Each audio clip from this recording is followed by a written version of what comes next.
For those Missouri basketball fans who are looking for a fun, exciting, flashy addition in the transfer portal, the addition of former Detroit Mercy and West Virginia guard Jayden Stone, which was just announced earlier on Sunday evening, might be the closest thing that we get to that. Stone is a 6'4", 105-pound guard. Started his career with Grand Canyon, made the move to Detroit Mercy, transferred to West Virginia, didn't play there, and is now rolling with the Missouri Tigers for what should be his final season of college basketball. We're going to look at what Stone brings to the table for Missouri here today. Welcome back, everyone, to Missouri Tigers on the Side. My name is Michael Sampson. It's been a little while.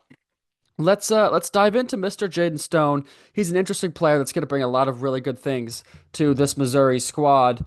So for starters, like I said, 6'4", 185 pound guard. Played his first two seasons of college basketball at Grand Canyon, where he played 13.3 minutes per game and 8.1 minutes per game in those first two seasons. Only played in 30 total games there, so he has some injury history. Plays in only 13 games in his third season of college basketball with Detroit Mercy. Averaged 31.4 minutes per game in those, 13.9 points. Shot 52% from the field.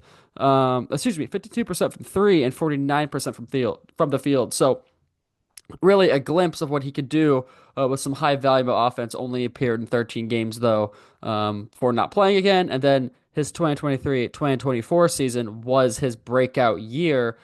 Plays in 26 games, 34.9 minutes per game, averages 20.8 points per game, shooting 42% from the field, 31% from three. So a little bit of a dip there. The volume took a insanely large increase for Stone that season. He was thrust into an interesting role. Detroit Mercy had one of the best scorers in college basketball history in Antoine Davis on that team for 2022-2023.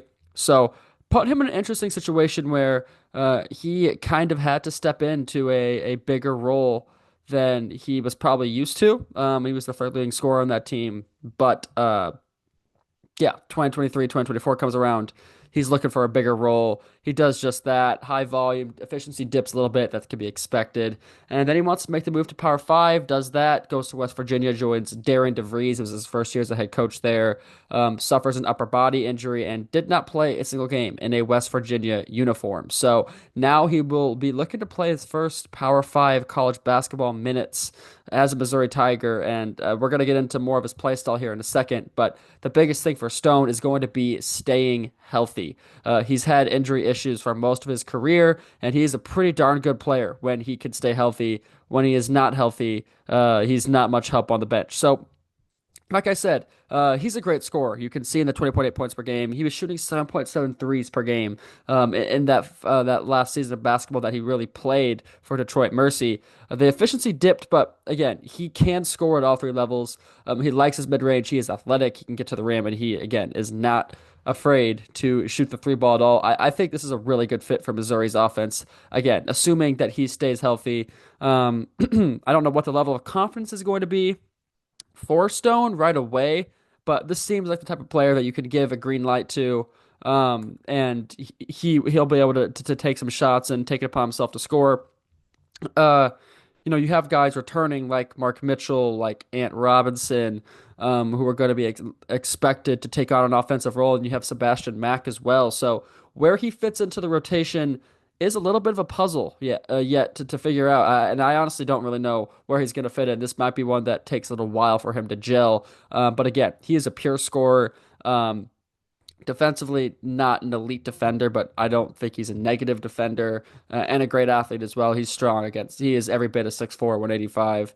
Definitely has the body type to be an SEC guard, but will he be efficient enough? Will he be consistent enough on the offensive and defensive side of the ball? I think that's going to be the big question for Stone here. So this is an exciting addition, high upside for Jayden Stone if he can stay healthy and he can find his jump shot.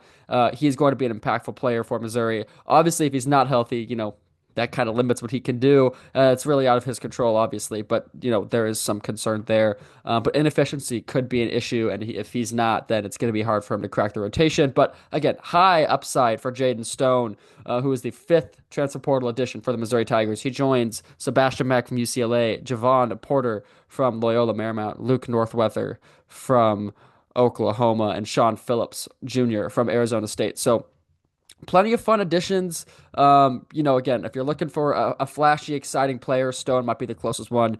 You get to it with the highest ceiling probably out of those guys. So that's all I have for you here today on the recent Missouri transfer of Jaden Stone. Make sure you're keeping an eye as the transfer portal starts to wind down and we look towards the offseason. Thanks.